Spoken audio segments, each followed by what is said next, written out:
ನಮಸ್ತೆ. ಇವತ್ತು ನಾನು ನಿಮಗೆ IBS ಬಗ್ಗೆ ತಿಳಿಸ್ಕೊಡ್ತಾ ಇದ್ದೀನಿ. IBS ಅಂದರೆ ಇರಿಟೇಬಲ್ ಬೌಲ್ ಸಿಂಡ್ರೋಮ್ ಅಂತ. ಇದು ನಮಗೆ ಹೊಟ್ಟೆಯಲ್ಲಿ ನೋವು ಮಾಡೋದು, ಹೊಟ್ಟೆ ಉಬ್ಬೋದು, ಹಾಗೆ ಅನ್ಕಂಫರ್ಟೇಬಲ್ ಆಗಿ ಹೊಟ್ಟೆಯಲ್ಲಿ ಫೀಲ್ ಆಗೋದು, constipation problem, gas passing problem, ಇವೆಲ್ಲ IBSನ ಲಕ್ಷಣಗಳು. IBS ನಮಗೆ ಯಾವುದೇ ರೀತಿಯ ಡೈಜೆಸ್ಟಿವ್ ಟ್ರಾಕ್ಟ್ಗೆ ಎಫೆಕ್ಟ್ ಮಾಡಲ್ಲ, ಆದರೆ ಇದು ಕ್ಯಾನ್ಸರ್ ಕಾಲನ್ಗೆ ದಾರಿ ಮಾಡಿಕೊಡುತ್ತೆ. ಅದಕ್ಕಾಗಿ ಸ್ವಲ್ಪ ಜನ ಏನು ಮಾಡ್ತಾರೆ, ಮೆಡಿಕೇಶನ್ಗೆ ಹೋಗ್ತಾರೆ, ಇನ್ನೊಂದು ಸ್ವಲ್ಪ ಜನ ಪ್ರಾಪರ್ ಡಯಟ್ ಇಂದ ಅದನ್ನ ಕ್ಯೂರ್ ಮಾಡ್ಕೋತಾರೆ. ಇವತ್ತು ನಾನು ನಿಮಗೆ ಯೋಗದಲ್ಲಿ ಹೇಗೆ ಅದನ್ನ ಕ್ಯೂರ್ ಮಾಡ್ಕೊಬಹುದು ಅಂತ ತಿಳಿಸ್ಕೊಡ್ತಾ ಇದ್ದೀನಿ.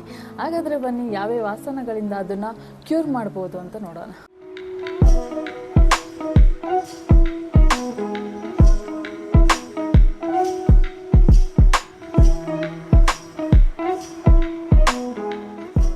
ಫಸ್ಟ್ ನಿಮ್ಮ ಮ್ಯಾಟ್ ಮೇಲೆ ಬಂದುಬಿಟ್ಟು ನೀಸ್ ಮೇಲೆ ಕೂತ್ಕೊಳ್ಳಿ. ಈಗ ಕೈನ ಪ್ರಣಮಾಸನದಲ್ಲಿ ಇಟ್ಕೊಂಡು ಲೆಫ್ಟ್ ಲೆಗ್ನ ಲೆಫ್ಟ್ ಸೈಡಿಗೆ ಪ್ಲೇಸ್ ಮಾಡಿ. ಈಗ ಲೆಫ್ಟ್ ಸೈಡ್ಗೆ ನಿಮ್ಮ ಬಾಡಿನ ಬೆಂಡ್ ಮಾಡಿ. ನಿಮ್ಮ ಬಾಡಿ ಸ್ಟ್ರೈಟ್ ಆಗಿರಬೇಕು. 1 2 3 4 5 6 7 8 9 and 10. ಈಗ ನಿಮ್ಮ ಲೆಫ್ಟ್ ಲೆಗ್ನ ಬ್ಯಾಕ್ ತಗೊಂಡು ರೈಟ್ ಲೆಗ್ನ ರೈಟ್ ಸೈಡ್ ಪ್ಲೇಸ್ ಮಾಡಬೇಕು. ಈಗ ರೈಟ್ ಸೈಡಿಗೆ ಬೆಂಡ್ ಆಗಿ 1 2 3 4 5 6 7 8 9 10.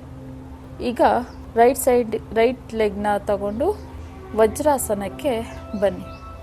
ವಜ್ರಾಸನದಲ್ಲಿ ಹ್ಯಾಂಡ್ಸ್ನ ಪ್ರಣಾಮಾಸನದಲ್ಲಿ ಇಟ್ಕೊಂಡು ಲೆಫ್ಟ್ ಹ್ಯಾಂಡ್ನ ರೈಟ್ ಲೆಗ್ ಮೇಲೆ ಪ್ಲೇಸ್ ಮಾಡಿ ಆ್ಯಂಡ್ ಬಾಡಿನ ಮೇಲೆ ಟರ್ನ್ ಮಾಡಿ. 1 2 3 4 5 6 7 8 and 9 10. ಈಗ ಹಾಗೆ ಲೆಫ್ಟ್ ಸೈಡಿಗೆ ಟರ್ನ್ ಮಾಡಿ ನಿಮ್ಮ ರೈಟ್ ಹ್ಯಾಂಡ್ನ ಲೆಫ್ಟ್ ಲೆಗ್ ಮೇಲೆ ಪ್ಲೇಸ್ ಮಾಡಿ. 1 2 3 4 5 6 7 8 9 10.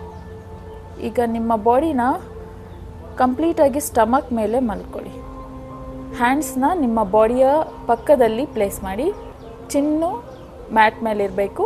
ಈಗ ನಿಧಾನವಾಗಿ ನಿಮ್ಮ ಲೆಗ್ಸ್, ಹ್ಯಾಂಡ್ಸ್ ಮತ್ತು ಚೆಸ್ಟ್ ಆ್ಯಂಡ್ ಹೆಡ್ನ ಲಿಫ್ಟ್ ಮಾಡಿ.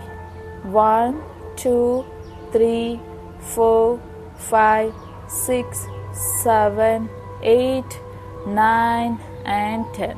ರಿಲ್ಯಾಕ್ಸ್. ಈಗ ನಿಮ್ಮ ಬ್ಯಾಕ್ ಮೇಲೆ ಮಲ್ಕೊಳ್ಳಿ. ವಜ್ರಾಸನಕ್ಕೆ ಬಂದುಬಿಟ್ಟು ನಿಮ್ಮ ಲೆಗ್ಸ್ನ ಮುಂದೆ ಸ್ಟ್ರೆಚ್ ಮಾಡಿ. ಇವಾಗ ಬ್ಯಾಕ್ ಮೇಲೆ ಮಲ್ಕೊಂಡು ಈಗ ಲೆಗ್ನ ಲಿಫ್ಟ್ ಮಾಡಿಬಿಟ್ಟು ನಿಮ್ಮ ಎರಡು ಕೈಗಳಿಂದ ಎರಡು ಟೋಸ್ನ ಲಾಕ್ ಮಾಡ್ಕೊಳ್ಳಿ. ಈಗ ನಿಧಾನವಾಗಿ ನಿಮ್ಮ ಸೈಡ್ಸ್ಗೆ ಬೆಂಡ್ ಮಾಡಬೇಕು. 1 2 3 4 5 6 7 8 9 and 10.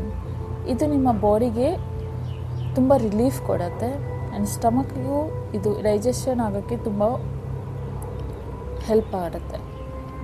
And relax. Thank you so much. ಧನ್ಯವಾದ.